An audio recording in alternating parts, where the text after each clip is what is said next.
যে নামে পাটে, ইলিম যেন চোরা দিঘির মাঠে। ধু ধু করে যে দিক পানে চাই, কোনোখানে জনমানব নাই। তুমি যেন আপন মনে তাই ভয় পেয়েছ, ভাবছ এলিম কোথা? আমি বলি, ভয় করো না মাগো, ওই দেখা যায় মরা নদীর সোতা। চোর কাটাতে মাঠ গিয়েছে ঢেকে, মাঝখানেতে পথ গিয়েছে বেঁকে।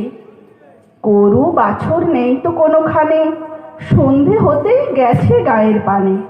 আমরা কোথায় যাচ্ছি কে তা জানে, অন্ধকারে দেখা যায় না ভালো।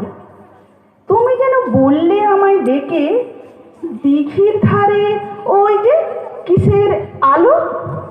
এমন সময় হারে রে রে রে, ওই যে কারা আসতেছে ডাকছে রে।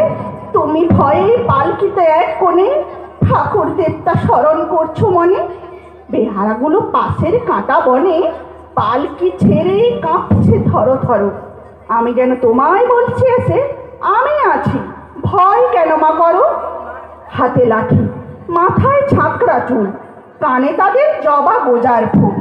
আমি বলি, দাঁড়া, খবরদার, এক পা কাছে আসিস যদি আর, এই চেয়ে দেখ আমার তলোয়ার, টুকরো করে দেব তোদের শরীর।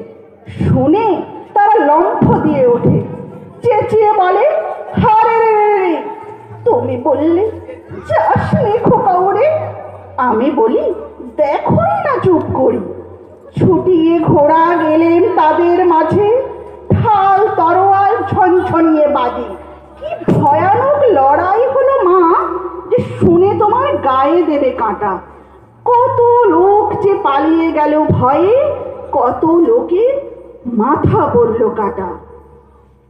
এত লোকের সঙ্গে লড়াই করে ভাবছো খোকা গেলই বুঝি মরে। আমি তখন রক্ত মেখে ঘেমে বলছি এসে, লড়াই গেছে থেমে। তুমি তখন পালকি থেকে নেমে চুমু খেয়ে নিচ্ছ আমায় কোলে, বলছো ভাগ্যি খোকার সঙ্গে ছিল, কি দুর্দশাই হতো তা না হলে। রোজ কত কি ঘটে যাহা তাহা, এমন কেন সত্যি হয় না আহা। ঠিক যেন এক গল্প হতো তবে, শুনতো যারা অবাক হতো সবে। দাদা বলতো, কেমন করে হবে, খোকার গায়ে এত কি জোর আছে। পাড়ার লোকে সবাই বলতো শুনে, ভাগ্যি খোকা ছিল মায়ের কাছে।